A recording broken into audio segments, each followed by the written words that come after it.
పహల్గాం ఉగ్రదాడిపై మంత్రి సత్యకుమార్ చేసిన కీలక వ్యాఖ్యలకు సంబంధించిన న్యూస్ ఇది. దేశ అభివృద్ధిని ఓర్వలేక ఉగ్రవాదులు దాడి చేశారు అంటున్నారు సత్యకుమార్. సో దేశాన్ని 20 ఏళ్లు వెనక్కి తీసుకువెళ్లే కుట్ర జరుగుతోంది అన్నారు. ఈ కుట్ర వెనుక అగ్రదేశాలు కూడా ఉన్నాయని చెప్తున్నారు సత్యకుమార్. చైనా పాత్ర కూడా ఈ కుట్రలో ఉండొచ్చు అంటూ వ్యాఖ్యానించారు సత్యకుమార్. రాబోయే రోజుల్లో ఇవాళ 4వ స్థానానికి వచ్చింది. 2030కి మన సస్టైనబుల్ డెవలప్మెంట్ గోల్స్ చేరే నాటికి 3rd ప్లేస్కి వెళ్తుంది. 2047కి with the time when we celebrate the centenary independence by 2047 will be either number 2 or number 1 also.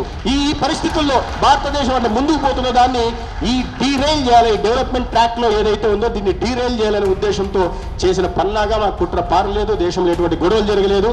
కానీ ఈ దేశంలో ఒక సమర్థ నాయకత్వం ఉంది కాబట్టి ఆ సమర్థ నాయకత్వం ఏ రకంగా వాళ్ళకి దెబ్బతీయాలో, ఎందుకంటే మేము ఉగ్రవాద గతంలో చూసాం. యూరిలో వచ్చి దాడి చేసినప్పుడు సర్జికల్ స్ట్రైక్ చేసి వాళ్ళని హతమార్చడం జరిగింది. మన అభివృద్ధిని చూసి ఓర్చుకోలేని అనేక అగ్రదేశాలు ఉండొచ్చు. అనేక అగ్రదేశాలు, ఆ అగ్రదేశాల్లో ఏ దేశమైనా ఉండొచ్చు.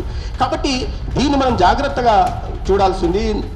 విద్యార్థులు ప్రధానంగా వీటి మీద దృష్టి పెట్టాల్సిన అవసరం ఉంది. ఇవాళ మన దేశం ముందుకు పోతాను. India is not the same Bharat. In the last 10 years there is a hell of a transformation in India.